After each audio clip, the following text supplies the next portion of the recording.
Katika moyo wa Tanzania, mkoa wa Singida umebarikiwa sio tu kwa mazingira ya kuvutia na watu wenye bidii na ukarimu, bali pia mkoa wa Singida umebarikiwa kwa rasilimali adimu yenye thamani kubwa, nayo sio nyingine bali ni rasilimali adimu ya madini ya gypsum. Hazina hii isiyosahaulika mkoani Singida hupatikana kwa wingi katika maeneo mbalimbali mkoani hapa, hususani katika wilaya ya Ikungi, Manyoni na Itigi, ambapo tafiti za kijiolojia zimeonyesha kiasi kikubwa cha madini haya kilichopo ardhini.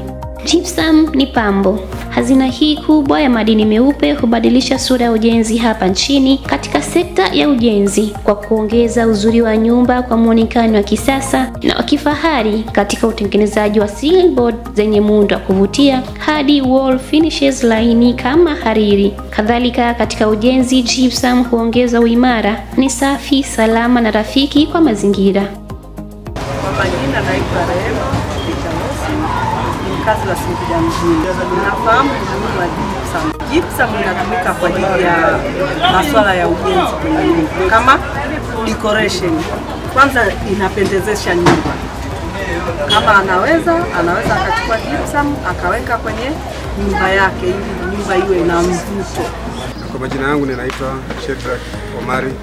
Ina manufaa mazuri, hasa wakati mwingine kunaweza kukawa hata na hali ya hewa ikawa iko tofauti ndani, lakini gypsum board inaona manufaa yake, inaweza kurekebisha hali ya hewa ikawa nzuri, ukawa na ubaridi wakati wa jua kali ni nje, ile wakati wa jua kali, lakini ndani wakawa na hali nzuri ya ubaridi fulani hivi.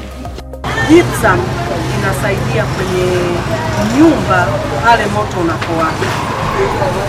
Moto ukiwaka, kama umeanzia juu, unapofika kwenye gypsum, ile gypsum kwa sababu kuna material yaliyoweka, yale material yanazuia moto usiendelee. Kwa hiyo inaupoza moto na kusababisha usifike sehemu zingine. Nikiishi kwenye nyumba ambayo haina gypsum board, inaponyesha mvua, vile vishindo vya mvua vinavyogonga kwenye bati, sasa gypsum board inatuliza zile kelele. Inaweza kanyesha mvua kubwa sana, lakini bado ndani kukaa kuna utulivu, mkasikilizana. Hata unaweza ukapokea simu mkaweza kuzungumza kwenye mawasiliano ya simu, ukawa na masikilizano mazuri sana. Na pia imekuwa ni nzuri sana na watu wameielewa. Kwa maana mwanzo tulipata changamoto katika ceiling board, kwa kwenye ceiling board ilikopo yenyewe inasababisha sana athari za nyumba kushika moto na pia kutokuweka imara au mvuto ndani pia katika kuwezesha. Lakini pia kuna mikanda ya gypsum hii nayo inashika ukuta vizuri na support board kushikamana na ukuta vizuri, wakati wewe ikitumika na hii gypsum powder. Katika kilimo, gypsum hutumika kuboresha udongo, kuongeza uzalishaji, kadhalika na kupunguza tindikali ya ardhi kama suluhisho kwa wakulima wanaotafuta mavuno bora. Hivyo basi, uwepo wa gypsum ya kutosha mkoani Singida unafungua milango ya uwekezaji mkoani hapa katika uanzishaji wa viwanda vya ndani vya kusindika madini haya.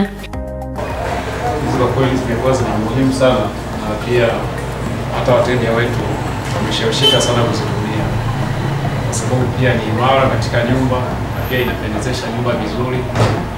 Kingine pia inasaidia juu ya emergency ya TANESCO, aidha umeme unaposhika nyumba, mtu anaweza kusapoti kulingana na rangi hizi za mafuta ambazo zinatumika, japo ni imara nazo, kwa sababu mtu anaweza kuchafuka, lakini mtu anaweza kusafisha na pakarudi kung'aa kama mwanzo. Singida kuna gypsum ya kutosha, mandhari rafiki kwa wawekezaji, kwani serikali ya mkoa na mamlaka za mitaa zimejipanga kutoa mazingira bora ya biashara, nguvu kazi ya kutosha kwa vijana wenye uwezo na ari ya kufanya kazi. Kadhalika, jiografia nzuri inayorahisisha usafirishaji kwenda mikoa yote hapa Tanzania kwa kuwa ipo katikati ya nchi, huku miundombinu ya usafiri ikiwa ni rafiki sana. Hii ni fursa ya kipekee kwa wawekezaji kuona mbali kwa kuweka rasilimali zao mahali salama na pa uhakika wa faida. Ninawashauri wasioelewa umuhimu wa gypsum board, acha niwahakikishie mimi hapa, lakini nilivyoona ina faida kubwa sana. Karibu Singida kwa uwekezaji wa uhakika. Singida ni